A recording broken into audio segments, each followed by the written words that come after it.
नमस्कार जोहार। चलिए जानते हैं झारखंड की ताज़ा खबरों को, लेकिन उससे पहले अगर आपने अभी तक इस चैनल को सब्सक्राइब नहीं किया तो सब्सक्राइब कर लें, जिससे कि आपको झारखंड की ताज़ा खबर रोजाना मिलती रहे। सबसे पहली खबर, झारखंड में 6 जून तक बारिश के आसार, 7 जून को हो जाएगा मौसम साफ। झारखंड के मौसम में उतार चढ़ाव जारी रहने वाला है। प्रदेश के उत्तर पूर्व हिस्से में मेघ गर्जन और वज्रपात के साथ बारिश होने वाली है, जबकि रांची सहित दूसरे जिले में आज बादल छाए रहेंगे। मौसम विभाग के पूर्वानुमान के मुताबिक देवघर, दुमका, पाकुड़, साहिबगंज, जामताड़ा सहित इससे सटे जिले में बारिश होने की बात कही गई है। मौसम विज्ञान केंद्र के मुताबिक बिहार के ऊपर से गुजर रहे साइक्लोनिक सर्कुलेशन की वजह से झारखंड के मौसम में उतार चढ़ाव हो रहा है। अगली खबर, राज्य में पुलिस पर हमला, थाना प्रभारी सहित 2 हुए घायल। जमीन विवाद सुलझाने गई थी टीम। 55 एकड़ जमीन का है मामला। घटना में पूर्व नक्सली का हाथ होने का दावा। राजधानी रांची से सटे लापुंग के कोयनारा गांव में पुलिस की टीम पर हमला किया गया। पुलिस पर हमला तब हुआ जब टीम 55 एकड़ 56 डिसमिल जमीन का विवाद सुलझाने गई थी। उग्र लोगों ने थाना प्रभारी से भी हाथापाई की, डंडे से पीटा और थाना प्रभारी जमीन पर गिर पड़े तो कुछ युवकों ने तलवार से हमला करने की कोशिश की और इसके बाद पुलिस ने फायरिंग की। इस घटना में थाना प्रभारी संतोष कुमार यादव और 2 जवान लालू उरांव एवं पुनई लोहरा घायल हो गए। बता दें कि पुलिस पर हुए हमले के दौरान बचाव में पुलिस ने गोली चलाई और इसे जाता लोया कुसुम टोली निवासी 22 वर्षीय जथरू मुंडा और 45 साल के बिरस उरांव घायल हैं। अगली खबर, आदिवासी संगठनों का झारखंड बंद आज। रांची की सड़कों पर बंद समर्थक लातेहार का उदयपुरा चौक जाम। रांची के सिरमटोली स्थित केंद्रीय सरना स्थल के समीप फ्लाईओवर रैंप निर्माण के विरोध में आदिवासी बचाओ मोर्चा ने झारखंड बंद बुलाया। बंद से पहले आदिवासी संगठनों ने मशाल जुलूस निकाला। आम लोगों और व्यावसायिक संगठनों से बंद को समर्थन देने की अपील की गई। वहीं राजधानी रांची सहित राज्य के जिले में बंद समर्थक सड़कों पर उतर गए। रांची की बात करें तो काके पतरातू सड़क को लोगों ने जाम करके रखा। खेलगांव चौक को भी जाम कर दिया। अगली खबर, कारोबारी अमित से ईडी 3 दिन करेगा पूछताछ। बता दें कि जमशेदपुर में 800 करोड़ रुपए के जीएसटी घोटाले के आरोपी कारोबारी अमित गुप्ता से 3 दिन पूछताछ की जाएगी। ईडी की विशेष कोर्ट ने जांच एजेंसी को इसकी अनुमति दे दी है। रिमांड और पूछताछ की कार्रवाई शुरू हो गई है और रिमांड की अवधि पूरी होने के बाद अमित गुप्ता को 5 जून को ईडी कोर्ट में पेश किया जाएगा। ईडी ने घोटाले में अब तक 4 आरोपियों को गिरफ्तार किया है। इनमें शिव कुमार देवड़ा, जुगसलाई के कारोबारी विक्की भालुटिया, कोलकाता के कारोबारी अमित गुप्ता शामिल हैं। अगली खबर, प्ले स्कूल में अब हवादार किड्स जोन नहीं तो रजिस्ट्रेशन नहीं। रांची में गली मोहल्लों में व्यवसायिक भवन या छोटे कमरे में प्ले स्कूल खोलकर कमाई करने वालों के खिलाफ प्रशासन ने कड़ा रुख अपनाया। अब उन्हीं प्ले स्कूल को संचालन की अनुमति मिलेगी, जिसमें प्ले स्कूल संचालन के गाइडलाइन का पालन किया जाएगा। रांची डीसी मंजुनाथ भजंत्री ने प्ले स्कूल का रजिस्ट्रेशन करने से पहले एक स्क्रूटनी कमेटी बना दी है। स्क्रूटनी कमेटी द्वारा संबंधित प्ले स्कूल का सत्यापन किया जाएगा। स्कूल की व्यवस्था गाइडलाइन के मुताबिक रहने पर ही रजिस्ट्रेशन की अनुमति होगी।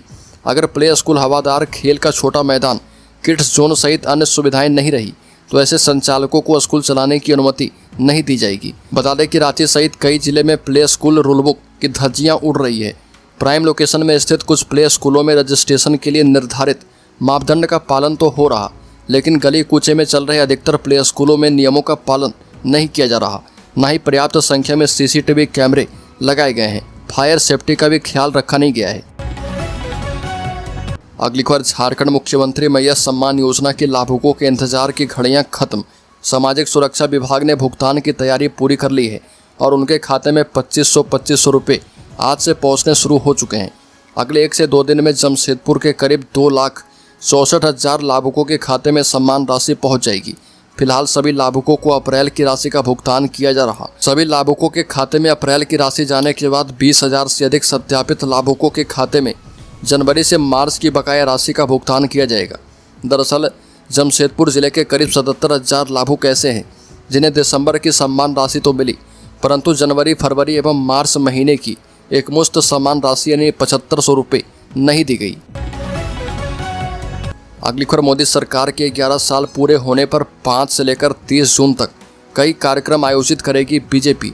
केंद्र में पीएम मोदी के नेतृत्व वाली सरकार के 11 वर्ष पूरे होने पर झारखंड प्रदेश भाजपा पूरे राज्य में 5 जून से लेकर 30 जून तक कई कार्यक्रम आयोजित करेगी। पार्टी ने कार्यक्रमों की श्रृंखला को विकसित भारत का अमृतकाल सेवा, सुशासन और गरीब कल्याण के 11 साल नाम दिए हैं। इन कार्यक्रमों के स्वरूप और इसकी तैयारियों को लेकर रांची स्थित भाजपा प्रदेश कार्यालय में 1 दिवसीय कार्यशाला का आयोजन किया गया है। अग्निखर माध्यमिक आचार्य नियुक्ति रूल बुक की विसंगतियों का संघ ने किया विरोध। झारखंड के सरकारी +2 विद्यालयों में कार्यरत पीजीटी एवं टीजीटी शिक्षकों के हितों को लेकर झारखंड +2 शिक्षक संघ विभागीय नीतियों के खिलाफ गोलबंद हो चुका है। संघ की ओर से बताया गया कि राज्य सरकार पीजीटी और टीजीटी पदों को मरणशील कैडर घोषित कर दी है। इसके स्थान पर माध्यमिक आचार्य की नियुक्ति के लिए झारखंड सरकारी माध्यमिक आचार्य, प्रधानाचार्य एवं शिक्षकेतर कर्मियों की नियुक्ति एवं सेवा शर्त रूल बुक 2025 लागू की गई है और इस नियमावली के माध्यम से वर्तमान में कार्यरत पीजीटी शिक्षकों के विद्यालय प्रधान के पद पर उनकी पदोन्नति और नियुक्ति के अवसर को समाप्त किया जा रहा। अगली बार जिस शराब घोटाले को हाईकोर्ट में नकारा, उसी मामले में जांच एजेंसी ने पकड़ा 38 करोड़ का घपला। राज्य में शराब घोटाले को लेकर उत्पाद एवं मद्य निषेध विभाग की गतिविधियां भ्रष्टाचार निरोधक ब्यूरो के रडार पर है। लगभग सभी अधिकारी संदेह के घेरे में हैं। एक एक कर सबको समन भी हो रहा। इसी बीच एक नई जानकारी सामने आई है जिसमें विभाग की ओर से हाईकोर्ट को गुमराह करते हुए झूठा शपथ पत्र दाखिल किया गया है। बता दें कि सरकार ने शपथ पत्र के माध्यम से हाईकोर्ट में जिस शराब घोटाले को नकारा था, उसी सरकार की जांच एजेंसी भ्रष्टाचार निरोधक ब्यूरो एसीबी ने जांच में 38 करोड़ का घोटाला पकड़ा है। घोटाले का यह मामला मई 2022 में राज्य में लागू नई उत्पाद नीति से संबंधित है। अगली खबर, झारखंड आंदोलनकारियों की पेंशन बढ़ाकर 3500 करने की मांग। झारखंड आंदोलनकारी संघर्ष मोर्चा ने पेंशन की राशि बढ़ाकर के 3500 रुपये करने की मांग की है। इस बाबत जगत महतो ने डीसी को ज्ञापन सौंपा है। 3 महीने से कम जेल में रहने वाले को 3500 रुपये देने की बात कही गई है। इसके विपरीत 3 महीने से झारखंड आंदोलनकारियों को पेंशन नहीं मिली है। पेंशन नहीं मिलने से पेंशनधारियों की परेशानी बढ़ चुकी है। आर्थिक अभाव में ही 2 आंदोलनकारी मालती देवी और महेंद्र कर्मकार की मौत हो गई थी। अगली खबर, डीसी ने कहा कि डीओ डीएससी कार्यालय की दुरुस्त करें व्यवस्था, शिक्षकों को नहीं लगाना पड़े कार्यालयों का चक्कर। बता दें कि बोकारो में जिला शिक्षा पदाधिकारी, जिला शिक्षा अधीक्षक अपने कार्यालय को दुरुस्त करें। किसी सुविधा सेवा को प्राप्त करने के लिए शिक्षक बार बार कार्यालय का चक्कर काटने के लिए नहीं और शिक्षकों को उचित सम्मान दें। ये बातें बोकारो डीसी अजय नाथ झा ने कही।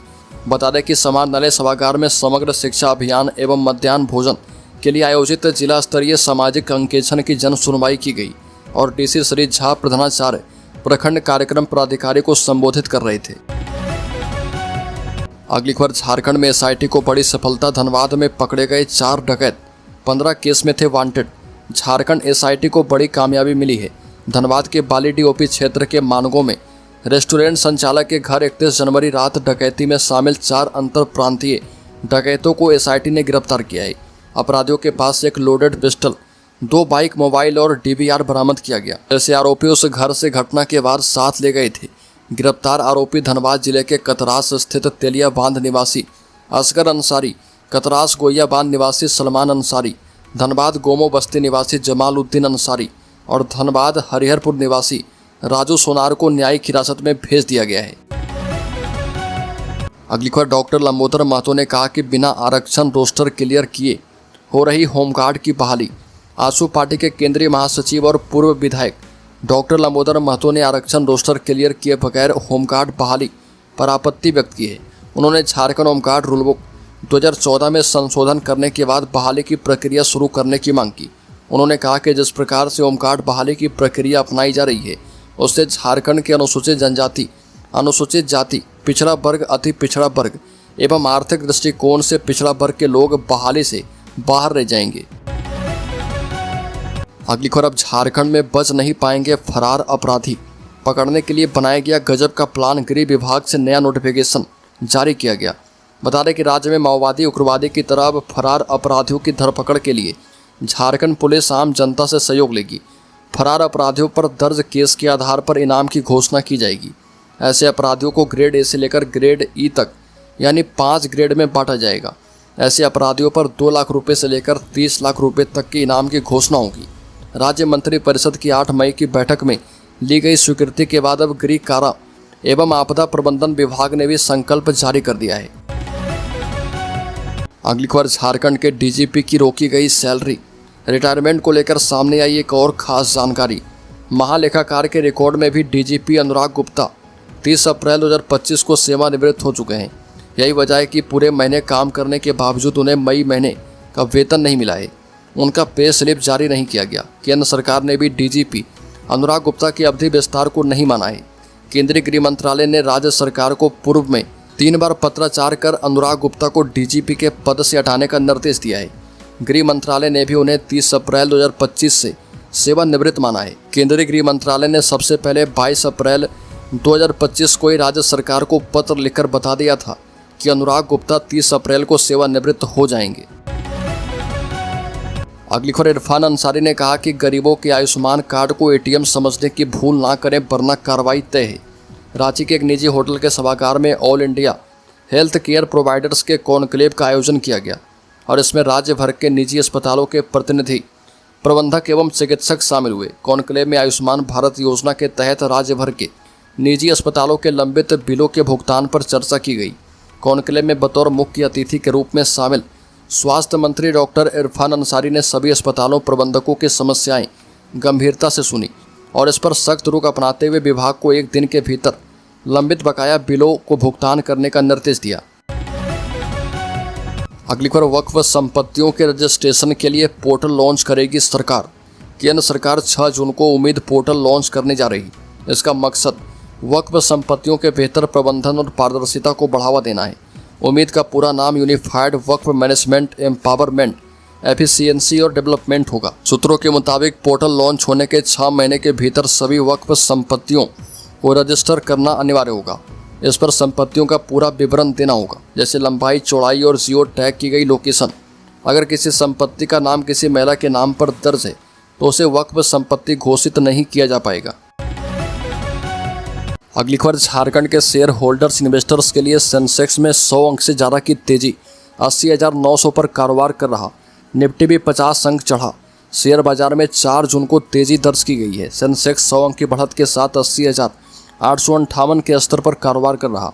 वहीं निफ्टी में भी करीब 50 अंक की बढ़त दर्ज की गई है। ये 24,594 के स्तर पर कारोबार कर रहा है। सेंसेक्स के 30 शेयर में से 22 में तेजी और 8 में गिरावट दर्ज की गई है। बैंकिंग, ऑटो और आईटी शेयर में ज़्यादा तेजी देखने को मिल रही।